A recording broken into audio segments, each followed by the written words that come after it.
Halo teman-teman semua.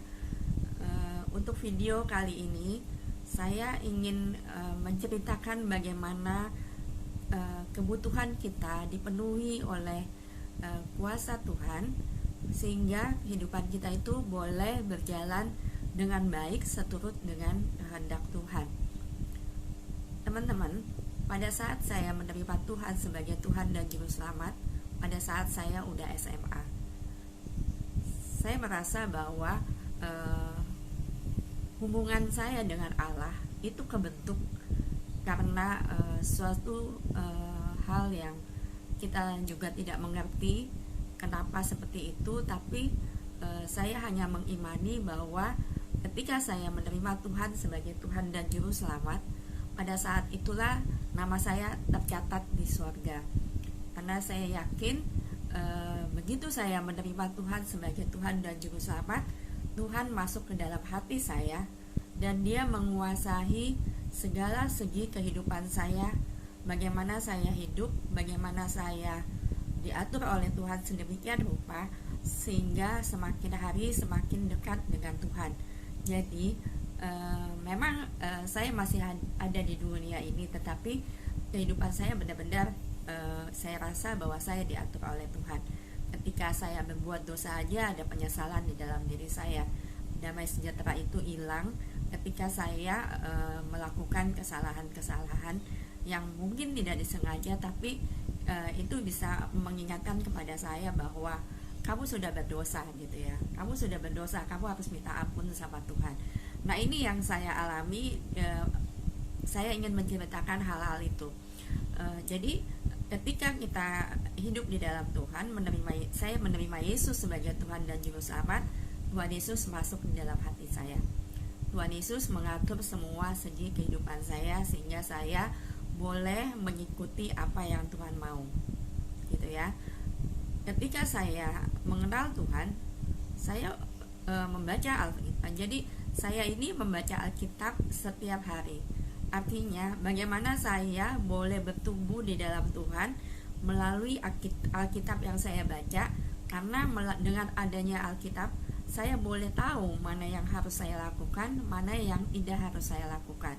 Jadi pembentukan diri saya salah satunya adalah karena Alkitab, gitu ya. Saya semakin mengenal apa yang Tuhan mau, saya semakin mengikuti apa yang Tuhan mau.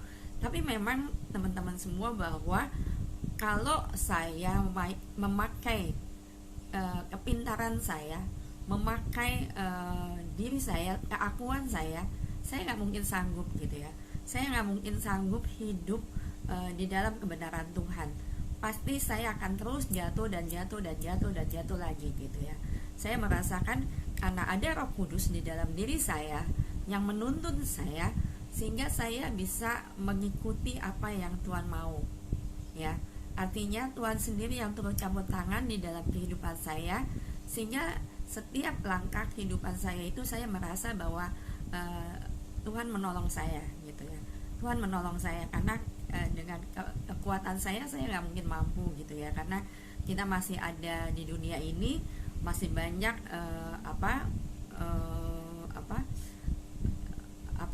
iming-iming yang kita dapat, bagaimana kita toleransi dengan dosa dan segala macam. Tapi dengan adanya Tuhan di dalam diri saya, Dia yang membentuk kita untuk kita boleh berjalan lurus, berjalan di tempat yang benar. Teman-teman semua, ini semua juga harus dilakukan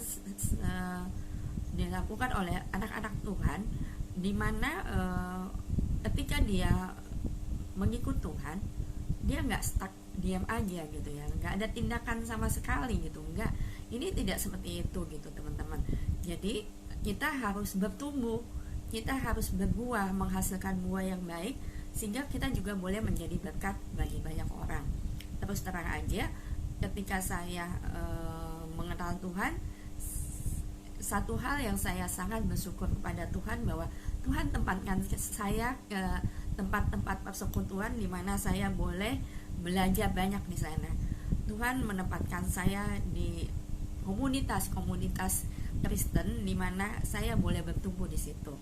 Di dalam persekutuan doa, di dalam komunitas atau kepanitiaan yang diikuti, itu banyak sekali pelajaran-pelajaran yang kita dapatkan, sehingga pembentukan diri kita itu ada gitu loh. Jadi bukan hanya membaca Alkitab, memang itu bagus membaca Alkitab, tapi kita perlu ke gereja misalnya, karena di gereja itu tempat persekutuan. Tapi memang saya merasa bahwa tidak cukup hanya itu. Jadi persekutuan yang bisa kontak fisik dengan orang lain, artinya kita boleh bercerita, kita boleh ngobrol, kita boleh membahas firman Tuhan sama-sama, itu penting bagi pertumbuhan iman seseorang. Saya pikir seperti itu. Jadi makanya saya itu orangnya memang lumayan aktif ya teman-teman. Saya orangnya lumayan aktif karena ketika saya jatuh cinta sama Tuhan, memang saya cari tahu tentang Tuhan dan sebagainya, dan saya ikut pelayanan-pelayanan. Saya bersyukur saya ada di sana, sehingga saya boleh belajar banyak hal di situ. Bagaimana caranya untuk melayani Tuhan, bagaimana caranya untuk bersaksi, bagaimana caranya melakukan apapun juga.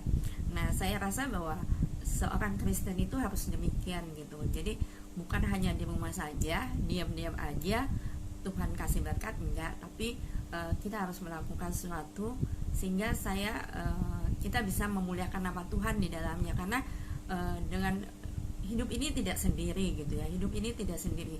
Dengan memberikan hidup kita kepada Tuhan, atau kita boleh bersekutu bersama-sama dengan teman-teman yang lain, itu kita boleh merasakan bagaimana Tuhan bekerja di dalamnya, dan kita juga mendapatkan berkat di situ. Di samping kita mau memuliakan Tuhan, kita juga mendapatkan berkatnya. Rohani kita semakin bertumbuh, rohani kita semakin dibentuk oleh Tuhan.